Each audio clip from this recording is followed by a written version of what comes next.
Hello everyone, welcome today's YouTube lecture series session. We are going to learn about Abhigyan Sakuntalam, one of the most celebrated Sanskrit plays written by great poet Kalidas. Kalidas, often called the Shakespeare of India, lived around the 4th and 5th century CE in current era. His play Abhigyan Sakuntalam, meaning the recognition of Shakuntala, is considered a masterpiece of world literature.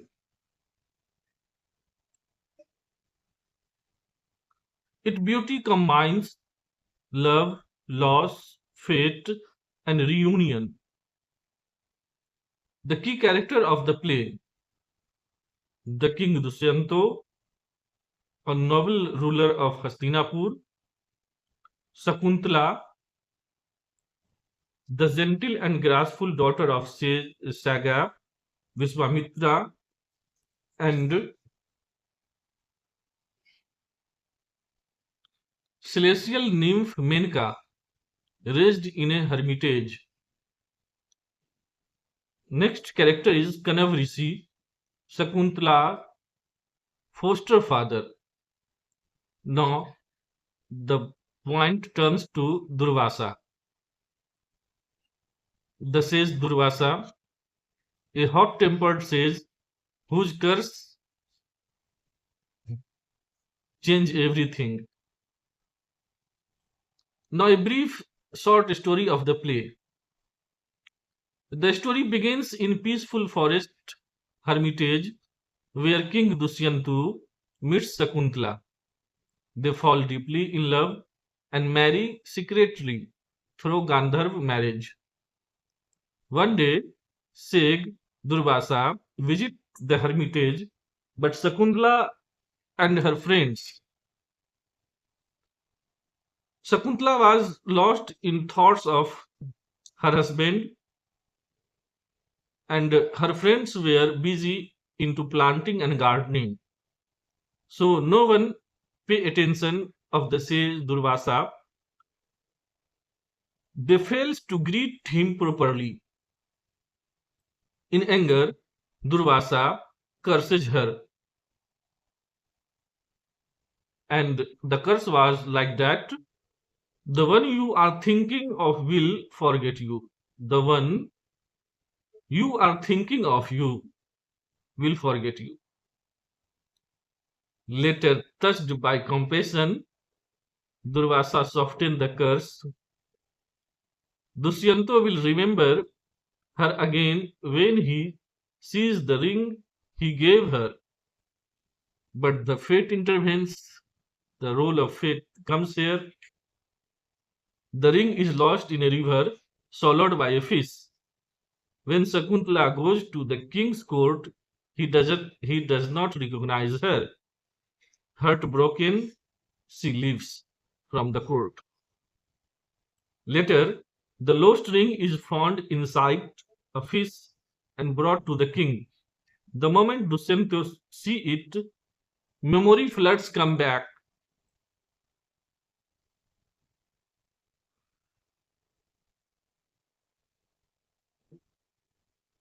The king Dushyanto, he realizes his mistake. Finally, after years of separation, Dushyanto and Shakuntala are reunited along with her young son Bharat, who later became legendary emperor of India. तो ये तो बहुत ही simple और brief introduction है play का, जिसमें एक तरह से जिस्ट ही कहा जाए कि ये पूरे प्ले का जिस्ट है। ये प्ले बहुत ही महान है। इस प्ले में डिफरेंट टाइप के रस यूज हुए हैं।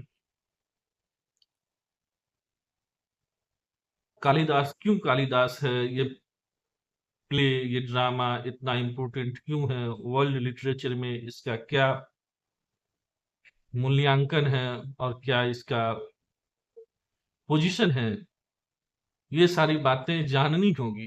ये सिर्फ स्टोरी समझने से अभिज्ञान शकुंतलम को आप नहीं समझ सकते हैं।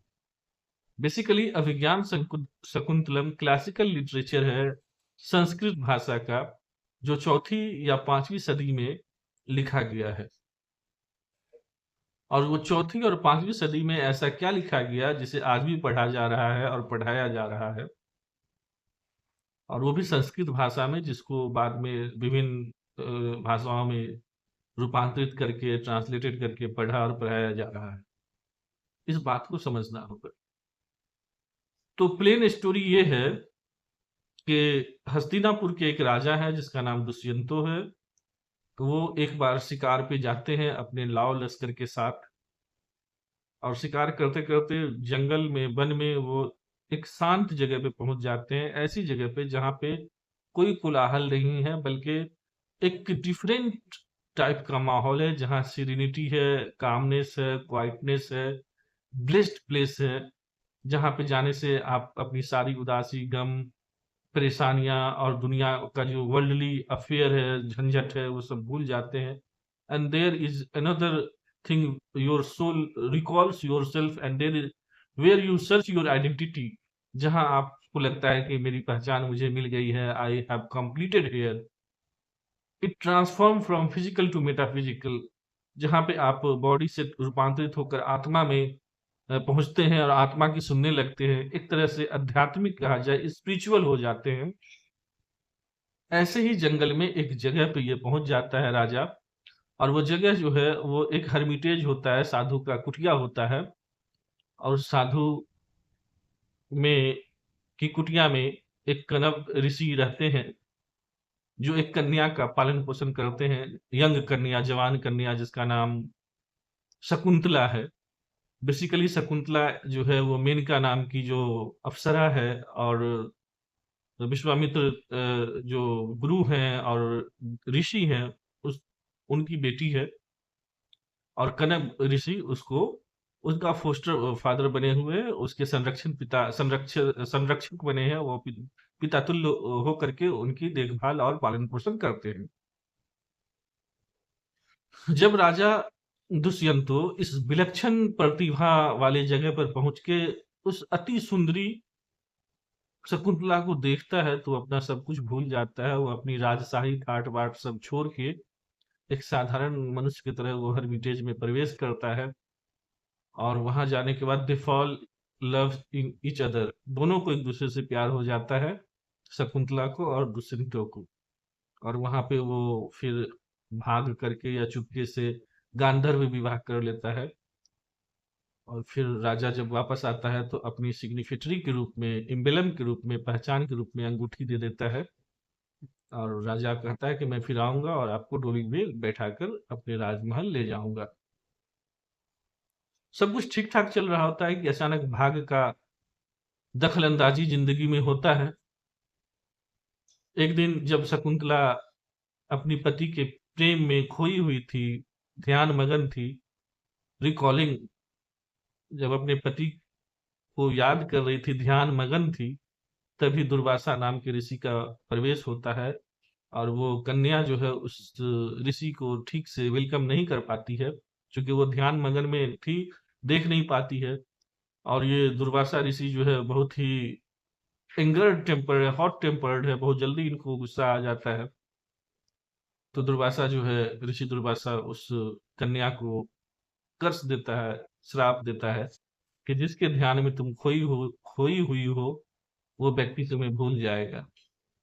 फिर वहां पे जो उसकी दो सखी होती है, वो और ये शकुंतला तीनों क्षमा याचना करते हैं। और फिर दुर्वासा को भी इस बात का एहसास होता है कि शायद मैंने बहुत ज्यादा कठोर दंड दे दिया है इस बालिका को। तो फिर उस कर्ज को हल्का करता है और कहता है कि जो तुम्हारे पास अंगूठी है, अगर वो तुम दिखाएगी अपने पति को, तो वो उसे सब कुछ याद आ जाएगा। फिर इसके बाद भाग्य और झकझोरता है। दुर्भाग्यवश जब वो शकुंतला अंगूठी लेकर जाना चाहती है, उससे पहले वो अंगूठी, जब वो स्नान कर रही होती है नदी में, तो खो जाता है और वो अंगूठी एक मछली निगल लेता है। इधर बिच्छुओं में, सेपरेशन में, दुख में ये शकुंतला राज दरबार पहुंचती है अपने हस्बैंड के पास, तो श्राप के कारण इसका हस्बैंड इसे पहचानने से इनकार कर देता है। क्या सिचुएशन रहा होगा, एक पति अपनी पत्नी को नहीं पहचान रहा है।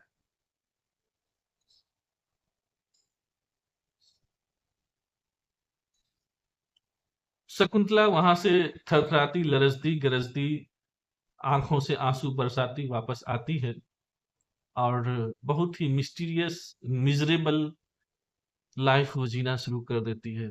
दुराचारी, मतलब दुराचारी नहीं कह के दुखियारी जिंदगी वो जीना दुखियारी जिंदगी जीती है।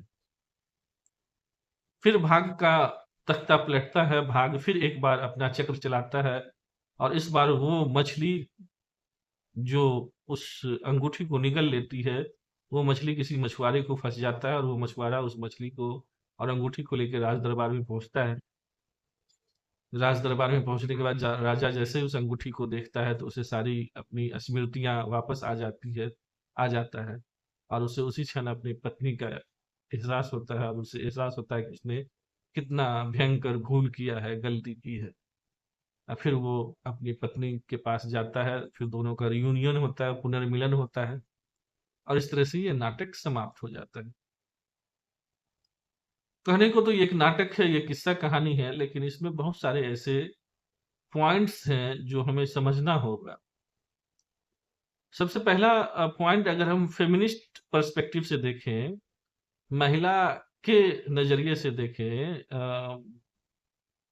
तो क्या एक पत्नी को कोई पति अगर उसे सेपरेट कर दे, पहचानने से इनकार कर दे, और वो भी एक राजा, अपने देश का राजा, अपनी पत्नी को इनकार कर दे, तो देयर इज ए कॉन्ट्राडिक्शन, ये एक प्रश्न चिन्ह है। फिर आप कैसे राजा हैं? How is your rule and regulation? What is your rule and regulation? What is your system? And what is the justice? And what is the social justice? फिर समाज क्या है, न्याय क्या है? अगर राजा ही अत्याचारी हो जाए, तो यहाँ पे कर्स का सहारा लेकर के कालिदास ने राजा को जस्टिफाई किया है कि राजा क्या करे, बेचारा राजा तो कर्स में है, राजा को तो श्राप लगा हुआ है, इसलिए उसे कुछ याद नहीं है। तो Kalidas defend the king, Kalidas तो राजा को बचा रहा है। मान लीजिए राजा को डिफेंड कर भी दिया, तो what happens the women, the misery of women, उस वीमेन पे जो वो माइजरी गुजरी है, वो जो दुख के दिन गुजरे हैं, उसका क्या? ये सब कुछ क्वेश्चन है जो शोध का विषय है। आप इस नाटक को पढ़ें, समझें, और सबसे अच्छी बात यह है कि फर्स्ट टाइम इसे एक जर्मन पोइट गोथे ने इसको ट्रांसलेट किया था। The great German poet Goethe praised it highly, बहुत ज्यादा इस प्ले को प्रेज किया, and it was among the first Indian works translated into European language. और ये शायद पहला हिंदुस्तानी भाषा की कोई किताब थी जिसको यूरोपियन भाषा में ट्रांसलेट किया गया। Even today it is performed in theatre and studies world wide.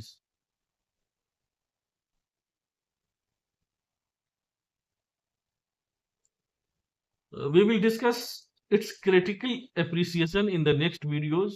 This is the surface meaning. ये एक संक्षेप में परिचय था अभिज्ञान शकुंतलम का, रिकॉग्निशन ऑफ शकुंतला, शकुंतला को की पहचान, फिर से वापस मिलना, यही टाइटल है इस प्ले का।